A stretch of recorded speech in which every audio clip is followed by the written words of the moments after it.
দু ধরনের স্টেপ হয়, একটা পয়েন্টেড একটা ভি। ইউ ভি মানে যেটা একদম নিচে পয়েন্টেড থাকে,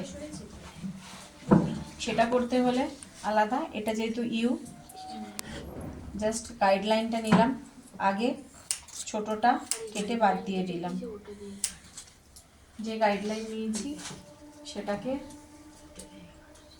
দুপাশে দিয়ে হেয়ারটাকে আগে সমান করলাম, বেসটাকে হলো। এবার স্টেপ উঠবে। লেয়ার্স মানে কি বলেছিলাম, হেয়ারের এই সাইডে যে কাটিংটা হবে সেটা লেয়ার্স, আর স্টেপ মানে হচ্ছে এখানে যে কাটিংটা হবে। তো এই যে কাটিংটা হবে এখানে যদি আমি একটা দুটো তিনটে চারটে পাঁচটা কাটিংও দিই তাহলে সেটা 5 স্টেপ 6 স্টেপ যেরকম আমরা পার্লারে বলে সেটাটা হতে পারে, সেটা আমাদের উপরে বা চুলের ডেন্সিটির উপরে নির্ভর করে। আচ্ছা, এবার প্রথম সেকশনিং হচ্ছে ফার্স্টে তাহলে 0 ডিগ্রিতে কেটে নিলাম, তাই তো? স্টেপ অনেকভাবে কাটা যায়, আমি ইজি ওয়েটা তোদের দেখাচ্ছি। প্রথমটা হচ্ছে আমার 0তে কাটা হয়ে গেছে।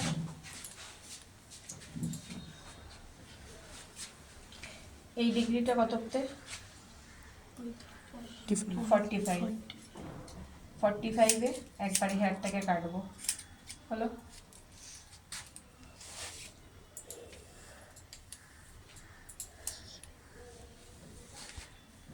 এটাই 90-তে কাটবো। গাইডলাইন কোনটা হবে? যে চুলটা পড়ে গেছে সেটা কিন্তু নয়, ঠিক আগের যে হেয়ারটা ছোট আছে সেটা হবে আমার গাইডলাইন। কারণ বারবারই বললাম স্টেপ অনেকভাবে কাটা যায়, ইজিটা শেখাচ্ছি যাতে ইজিলি শেখানো যায়, যেহেতু ডিগ্রি তোদের কাছে ক্লিয়ার। এটা কত? 120। ঠিক যেখান থেকে যে চুলটা পড়ে যাবে পড়ে যাবে, যে পোর্শনের দেখবি যে আর হেয়ার নেই, এই যে আগের লেয়ার কেটে দিলাম। তাহলে কটা পড়লো? 3টে। এটা 145 ডিগ্রি। ও 180। কত ডিগ্রি? বলার পরে ভুলভাল বলার পরে লজ্জা লাগে না? দাঁত বের করে হাসিস?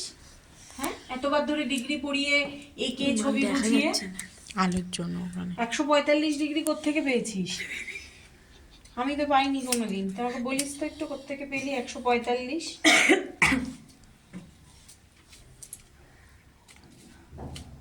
হলো, একদিকটা পড়লো সেম ওয়েতে। এইটা করতে গেলে একটাই চাপ, সেটা হচ্ছে ডিগ্রির যদি আইডিয়া না থাকে চুল কিন্তু এবড়ো খেবড়ো হয়ে যাবে, আগে থেকে বলে দিলাম। 0তে কাটা হয়েছে, সেম ওয়েতে 45। যেহেতু 45-এ কোনো হেয়ার থাকবে না আগে, দ্যাটস এই জন্য চুল পড়বেও না। তারপরে কত? 90। ডিগ্রি ভুল ধরলে কিন্তু এক একটা পার্ট যেহেতু আমরা কাটছি চুল কিন্তু এক এক জায়গায় এক এক রকম হয়ে যাবে। একটু ধরতে পারতি? এটা কত? 120।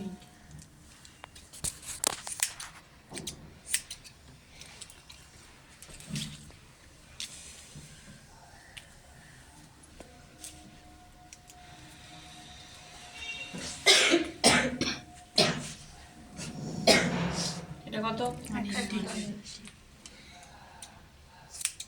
হলো। এই কাটিং এর এটা ওটা যদি ভুল হয় তাহলে কিন্তু এই সেকশনটা হয়েছে এটা ভুলভাল হবে। যারা নতুন তাদের জন্য এটা কাটা সবচেয়ে সুবিধা, আর নচেত অনেক সেকশনিং আছে স্টেপ কাটে যে কাটিংগুলো, আর সেকশনিং দেখতে পেয়েছিস একদম নিট অ্যান্ড ক্লিন হবে। তোরা তো এমনিতেও নিট অ্যান্ড ক্লিন সেকশনিং করিস, দারুণ সেকশনিং হয় তোদের, এত প্র্যাকটিস করেছিস।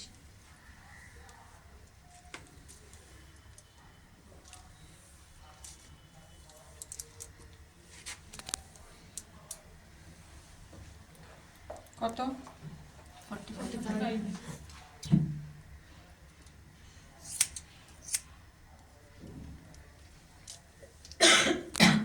তারপর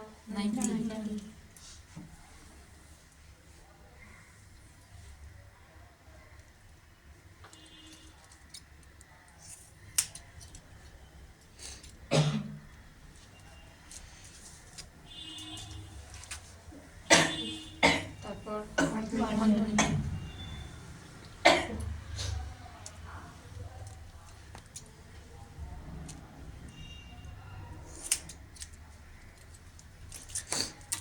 ওটা নেবো না, ধুয়ে use করবো।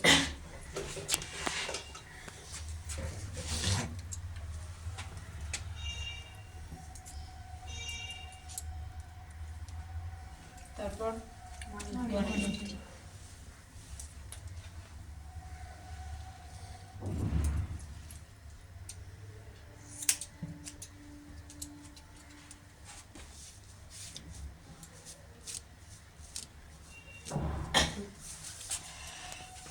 আমি কি এক জায়গায় দাঁড়িয়ে কাটলাম পুরো হেয়ারটা?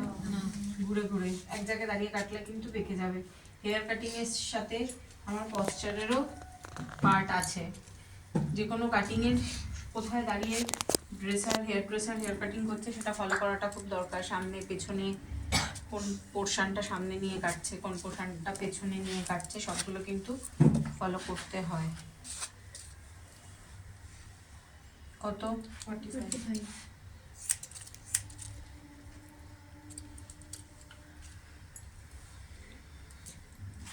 তারপর 90।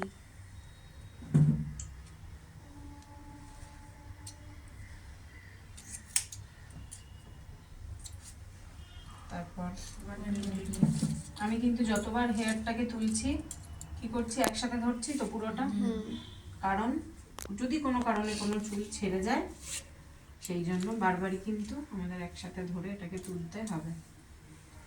90 হলো। এবার 120।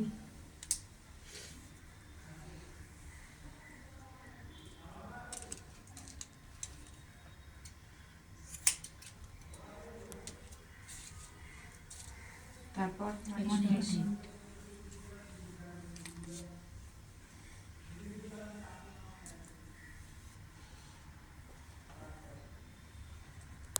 মঙ্গলবার দিন কাজ হবে যে কটা হেয়ার কাটিং এখন অবধি শিখিয়েছি প্রত্যেকটা ড্রয়িং করে আনা।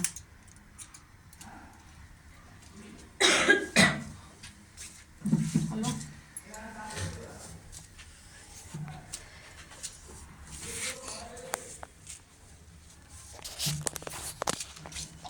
আচ্ছা, এবার যাব হচ্ছে ফ্রন্ট সেকশনে। আমার যদি মনে হয় এর ওপর থেকে একটা সেকশনিং করব, তখন কি করব, কানের এই যে পোর্শনটা আছে, এই যে আমরা লম্বা লম্বা করে ভাগ করলাম, এই স্টেপটাকে আমরা আবার আলাদা করেও ভাগ করতে পারি। কিভাবে? এই চুলটা কাদের জন্য এই কাটিংটা করতে পারবো, যাদের চুল খুবই পাতলা, তাহলে আমাদের ধরতে সুবিধা হবে। কিন্তু তখন কি হবে, যখন এই পোর্শনটা পুরো নেবো তখন এই পোর্শনটাকে আবার ইন্ডিভিজুয়ালি 1 2 3 করে কাটতে হবে। আবার এই পোর্শন